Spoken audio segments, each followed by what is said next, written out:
okay? How is this not magic? I hold a magnet near the fridge, and it just jumps and sticks. What is happening? It looks like magic, but it's really an invisible force called magnetism. Invisible forces always sound a little suspicious to me, so let's decode what's really going on here. First things first, every magnet has two ends, what we call poles. There's a north pole and a south pole. Think of it like the north and south poles of the Earth, but for this little piece of metal. Now, these poles follow a very simple rule. Opposites attract and likes repel. So, a north pole and a south pole, they love each other. They'll pull together. But two north poles, they'll push each other away. Same for two south poles. It's like they're playing a game of get away from me. But how do they do that from a distance?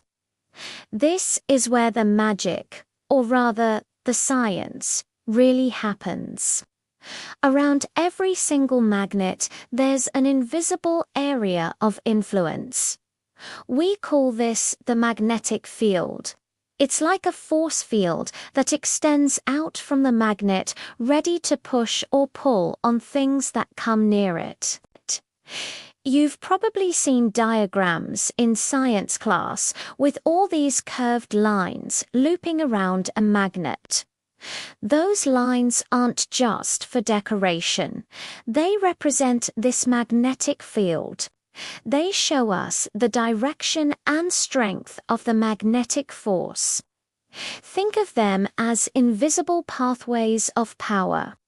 They always flow from the North Pole to the South Pole, creating a continuous loop. The closer the lines are together, the stronger the magnetic force is in that spot. So, right near the poles. That's where the magnet is the strongest. So, back to my fridge. When I bring this magnet close to the fridge door, its magnetic field is reaching out. It's like it's sending out invisible tentacles. Now, for this to work, the fridge door has to be made of the right kind of material. Magnets are a bit picky. They are attracted to what we call ferromagnetic materials. The most common ones are iron, nickel, and cobalt. Most fridges have steel doors, and steel is mostly iron, so we're in business. What's so special about these metals? It all comes down to their atoms. Inside materials like iron, you have tiny, tiny regions called magnetic domains. You can imagine each of these domains as a mini magnet with its own tiny north and south pole. Normally, in a regular piece of iron, all these tiny domains are pointing in random directions. They're all jumbled up, cancelling each other out, so the piece of iron isn't magnetic on its own. But when you bring a strong magnet nearby, its magnetic field influences these little domains. The field is so powerful that it makes them all line up and point in the same direction. It's like a drill sergeant shouting attention, and all the tiny atomic soldiers snap into formation, all facing the same way. When enough of these domains line up, the entire piece of metal itself becomes temporarily magnetized. It now has a north and south end, and because opposites attract, it locks onto the magnet I'm holding. That's the satisfying click you feel. So why doesn't my magnet stick to this wooden table, or this plastic cup, or my phone screen?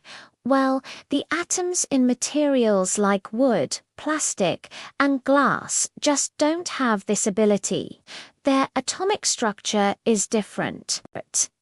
They don't have these magnetic domains that can be easily lined up. The magnet's field passes right through them as if they're not even there. There's nothing for the field to grab onto. So magnets aren't just sticky. They're selective about what they stick to.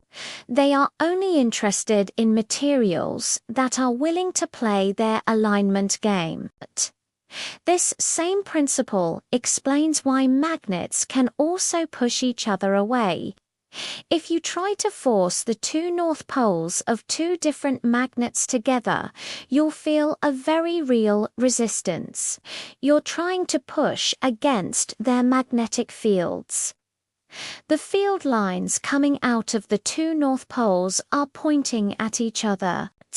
And since they can't cross, they bunch up and create a high-pressure area of magnetic force that pushes the magnets apart.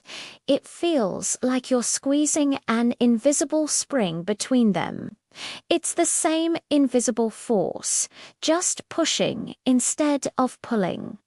So let's quickly recap what we've learned. First, every magnet has a north pole and a south pole. Second, they create an invisible force field around them called a magnetic field. Third, this field is responsible for the famous rule, opposites attract and likes repel. And finally, magnets only stick to specific metals, like iron, because their magnetic field can align the atoms inside that metal, turning it into a temporary magnet. And that's it. The secret behind one of the most common, yet amazing, forces of nature. No wizard robe required, just a little bit of physics. This is just the beginning, though this simple magnetism is the foundation for so much of our modern technology. From the speakers in your headphones to the giant, super-fast maglev trains. They all work using a more advanced version of this called electromagnetism. If you want us to dive into how we can create magnets with electricity and explore how they power our world, let us know in the comments below. And do want to forget to hit that subscribe button and ring the bell so you don't want to miss our next science adventure. Thanks for watching.